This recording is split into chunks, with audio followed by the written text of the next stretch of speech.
हनुमान् श्रीपदो वायुपुत्रो रुद्रो नघोजरः अमृत्यवीरवीरश्च ग्रामवासो जनाश्रयः धनदो निर्गुणः शूरो वीरो निधिपतिर्मुनिः पिङ्गाक्षो वरदो वाग्मी सीता शोकविनाशकः शिवः शर्वः परो व्यक्तो व्यक्ता व्यक्तो धराधरः पिङ्गकेशः पिङ्गरोमा श्रुतिगम्यः सनातनः अनादिर्भगवान् देवो विश्वहेतुर्जनाश्रयः आरोग्यकर्ता विश्वेशो विश्वनाथो हरीश्वरः भर्गो रामो रामभक्तः कल्याणप्रकृतिस्थिरः विश्वम्भरो विश्वमूर्तिर्विश्वाकारश्च विश्वपः विश्वात्मा विश्वसेव्योऽथ विश्वो विश्वहरो रविः विश्वचेष्टो विश्वगम्यो विश्वध्येयः कलाधरः प्लवङ्गमः कपिश्रेष्ठो ज्येष्ठो विद्यावनेचरः बालो वृद्धो युवा तत्त्वगम्यः सुखो यजः अञ्जनासूनुरव्यग्रो ग्रामशान्तो धराधरः भूर्भुवस्वर्मर्हलोको जनो लोकस्तपो व्ययः सत्यमोकारगम्यश्च प्रणवो व्यापकोमलः शिवो धर्मप्रतिष्ठाता रामेष्ठफल्गुणप्रियः गोष्पदीकृतवाराशि पूर्णकामोधरापतिः रक्षोघ्नपुण्डरीकाक्ष शरणागतवत्सलः जानकी प्राणदाता च रक्षप्राणापहारकः पूर्णसत्त्वपीतवासा दिवाकरसमप्रभः द्रोणहर्ता शक्तिनेता शक्तिराक्षसमारकः रक्षोघ्नो रामदूतश्च शाकिनी जीवहारकः भुभुक्कारः तारातिर्गर्वपर्वतवेदनः हेतुर्मान् प्रांशुबीजं च विश्वभर्ता जगद्गुरुः जगत्त्राता जगन्नाथो जगदीशो जनेश्वरः जगत्पिता हरिश्रीशो गरुडस्मयभञ्जनः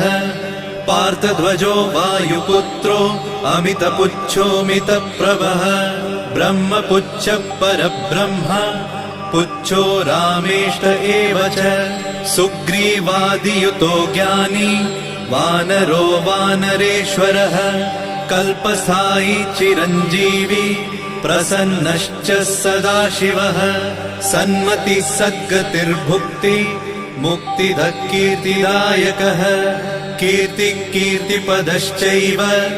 समुद्रः श्रीपदः शिवः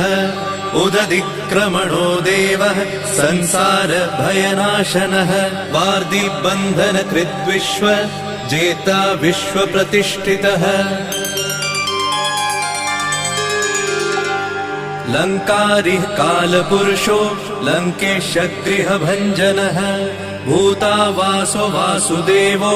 वसुस्त्रिभुवनेश्वरः श्रीरामदूतः कृष्णश्च लङ्काप्रासादभञ्जनः कृष्णः कृष्णस्तुतः शान्तः शान्तिदो विश्वपावनः विश्वभोक्ता च मूर्तिग्रह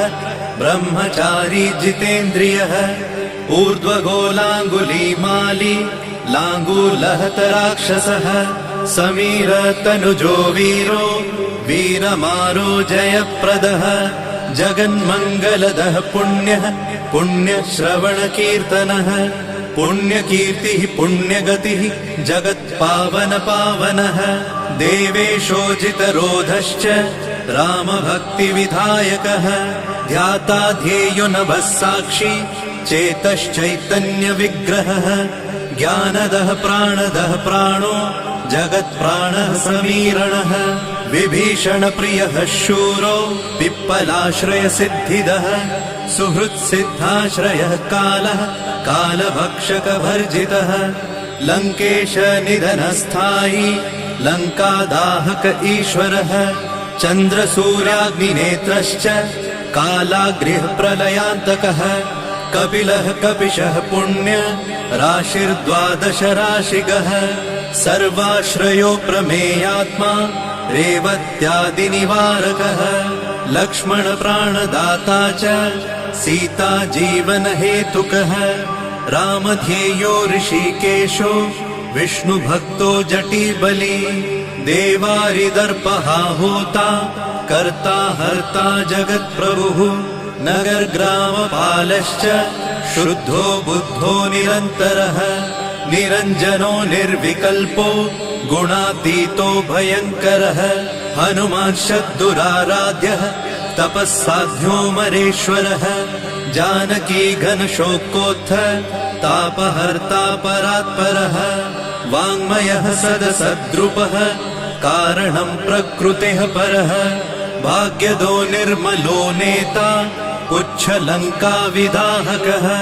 पुच्छबद्धो यातु धान रिपुप्रियः छायापहारि भूतेषु लोकेशः सद्गतिप्रदः प्लवङ्गमेश्वरः क्रोधसंरक्तलोचनः क्रोधहर्ता तापहर्ता भक्ता भयवरप्रदः भक्तानुकम्पि विश्वेश पुरुहूतः पुरन्दरः अग्निर्विभावसुर्भास्वान् यमो निरृतिरेव च वरुणो वायुगतिमान् वायुः कौबिर्ईश्वरः रविश्चन्द्रः कुजः सौम्यो गुरुः काव्यो शनैश्चरः राहुकेतुर्मरुद्धोता धाता हर्ता समीरजः मशकीकृतदेवारिः दैत्यारिर्मधुसूदनः कामः कपिः कामपालः कपिलो विश्वजीवनः भागीरथीपदाम्भोजः सेतुबन्धविशारदः स्वाहा स्वधा हविः कव्यम् हव्यकव्यप्रकाशकः स्वप्रकाशो महावीरो लघुश्चामितविक्रमः प्रडिनोडीन गतिमान् सद्गतिस्पुरुषोत्तमः जगदात्मा जगद्योनिर्जगदन्तो ह्यनन्तकः विपाप्मा निष्कलङ्कश्च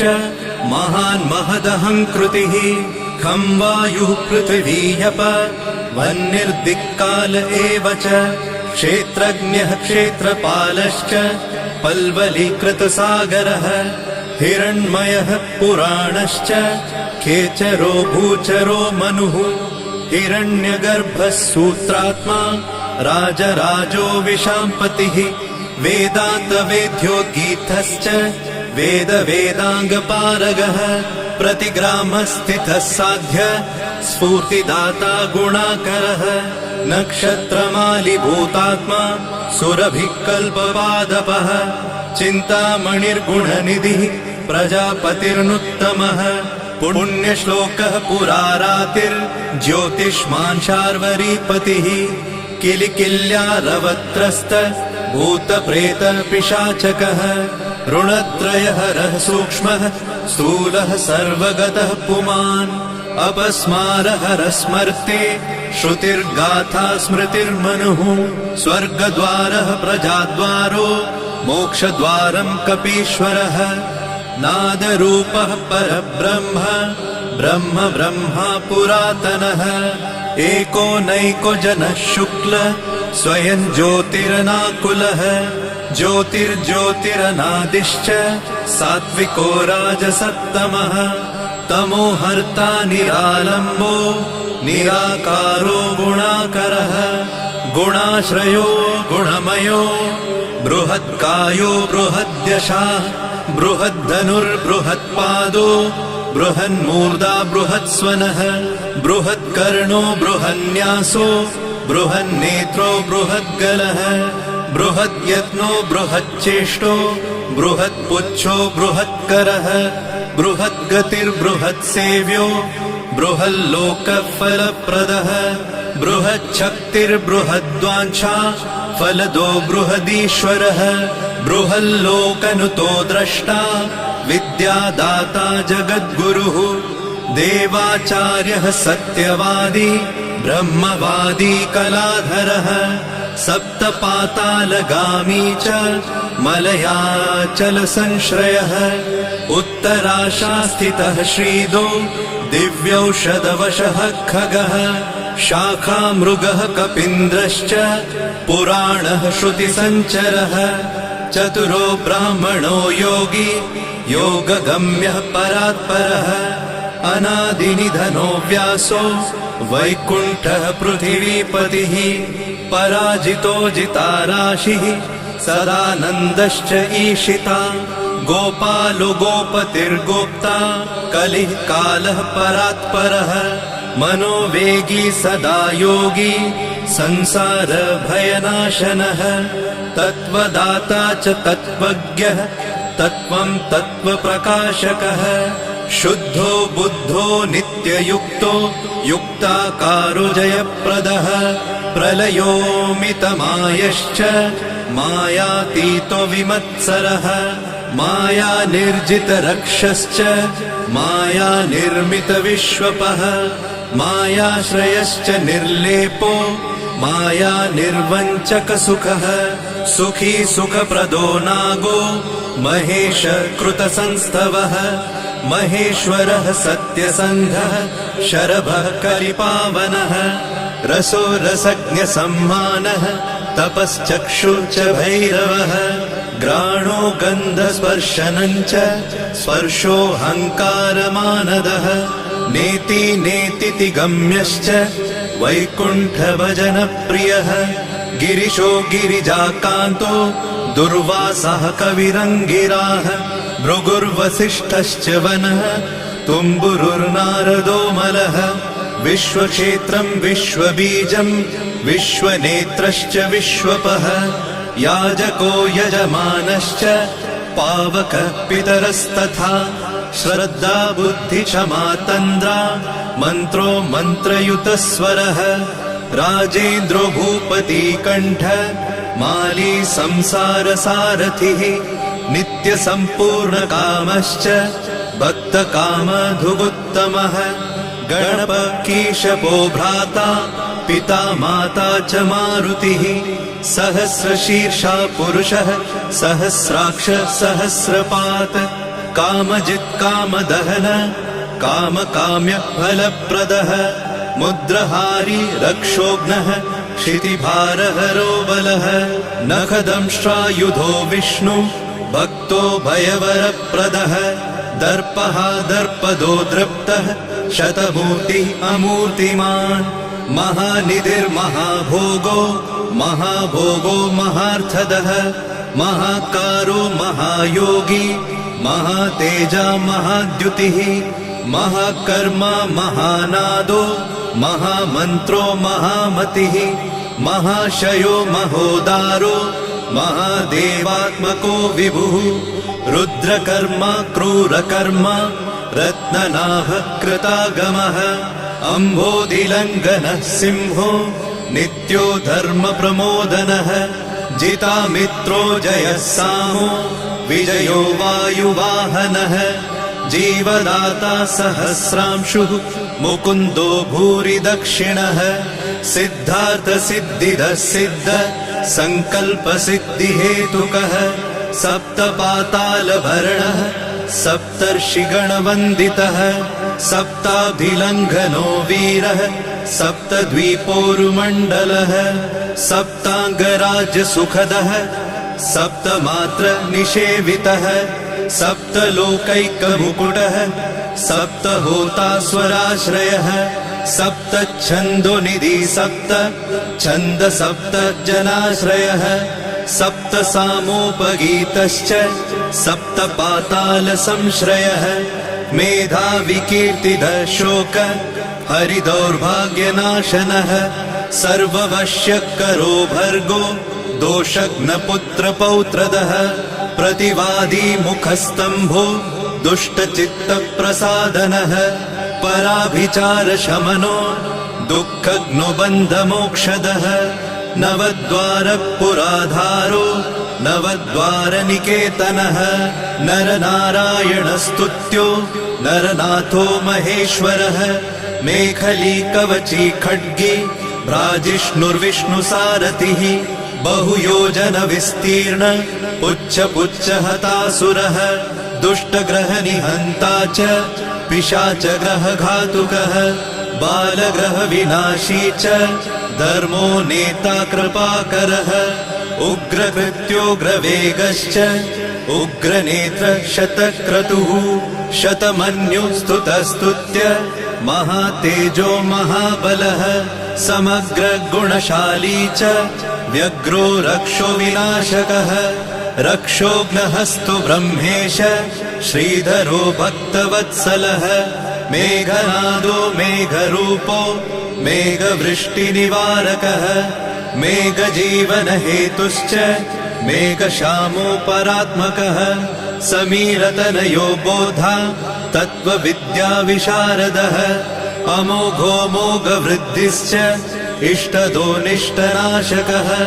अर्थोऽनर्थापहारी च समर्थो रामसेवकः अर्ति धन्यसुरारातिः पुण्डरीकाक्ष आत्मभूः संकर्षणो विशुद्धात्मा विद्याराशि सुरेश्वरः अचलोद्धारको नित्य सेतुकृद्रामसारथिः आनन्द परमानन्दो मत्स्यकूर्मो निधिशमः वराहो नारसिंहश्च वामनो जमदग्निजः रामकृष्णः शिवो बुद्ध कल्की रामाश्रयो हरः नन्दी भृङ्गी च चण्डी च गणेशो गणसेवितः कर्माध्यक्ष सुराध्यक्षो विश्रमो जगतां पतिः जगन्नाथ कपिश्रेष्ठ सर्वावास सदाश्रयः सुग्रीवादिस्तुतः शान्तः सर्वकर्म प्लवङ्गमः नखदारितरक्षश्च नखायुधविशारदः कुशलः सुधनः शेषो वासुकिस्तक्षकस्वरः स्वर्णवर्णो बलाढ्यश्च रामपूज्यो घनाशनः कैवल्यदीपकैवल्यो गरुडपन्नगो गुरुः किल्यारावहताराति गर्वपर्वतभेदनः वज्राङ्गो वज्रवेगश्च भक्तो वज्रनिवारकः नखायुधो मणिग्रीवो ज्वालामाली च भास्करः प्रौढप्रतापस्तपनो भक्ततापनिवारकः शरणं जीवनं भोक्ता नानाचेष्टो ह्यचञ्चलः सुस्वस्थोष्टास्य हा दुःख शमनः पवनात्मजः पावनः पवनः कान्तो भक्तागः सहनो बलः मेघनादरिपुर्मेघ नादसंहृतराक्षसः क्षरोक्षरो विनीतात्मा वानरेश सताङ्गतिः श्रीकण्ठ श्रीकण्ठश्च सहाय सहनायकः अस्थूलस्त्वननुर्भर्गो देव संसृतिनाशनः अध्यात्मविद्यासारश्च अध्यात्मकुशलः सुधिः अकल्मषः सत्यहेतु सत्यगः सत्यगोचरः सत्यगर्भः सत्यरूपः सत्यसत्यपराक्रमः अञ्जनाप्राणलिङ्गश्च वायुवंशोद्भवः सुधिः भद्ररूपो रुद्ररूपः सुरूपश्चित्ररूपधृत् मैनाकवन्दितः सूक्ष्म दर्शनो विजयो जयः क्रान्तदिग्मण्डलो रुद्रः प्रकटीकृतविक्रमः कम्बुकण्ठप्रसन्नात्मा हृस्वनासो वृकोदरः लम्बोष्ठकुण्डलिचित्र मालियोगविदाम्बरः विपश्चित्कविरानन्द विग्रहोऽनन्यशासनः फल्गुनीसूनुरव्यग्रो योगात्मा योगतत्परः योगवेद्यो योगकर्ता योगयोनिर्दिगम्बरः अकारादिक्षकारान्त वर्गनिर्मितविग्रहः उलूखलमुखः सिंह संस्तुतः परमेश्वरः श्लिष्टजङ्घः श्लिष्टजानु श्लिष्टपाणि शिखाधरः सुशर्मामितशर्मा च नारायणपरायणः जिष्णुर्भविष्णुरोचिष्णुर् ग्रसिष्णुस्थाणुरेव च हरिरुद्रानुकृद्वृक्ष कम्पनो भूमिकम्पनः गुणप्रवाह सूत्रात्मा वीतरागस्तुतिप्रियः नागकन्या भयध्वंसी रुक्मवर्णः कपालभृत अनाकुलो भवोपायो न पायो वेदपारगः अक्षरः पुरुषो लोक नाथो रक्ष प्रभुर्दृढः अष्टाङ्गयोगफलभुक सत्यसन्धत्पुरुष्टतः श्मशानस्थाननिलय प्रेतविद्रावणक्षमः पञ्चाक्षरः परः पञ्च मातृकोरञ्जनध्वजः योगिनी वृन्दवन्द्यश्च शत्रुघ्नोऽनन्तविक्रमः ब्रह्मचारीन्द्रियरिपुर्धृतदण्डो दशात्मकः अप्रपञ्चः सदाचार शूरसेनविदारकः वृद्धप्रमोदश्चानन्द सप्तजिह्वापतिर्धरः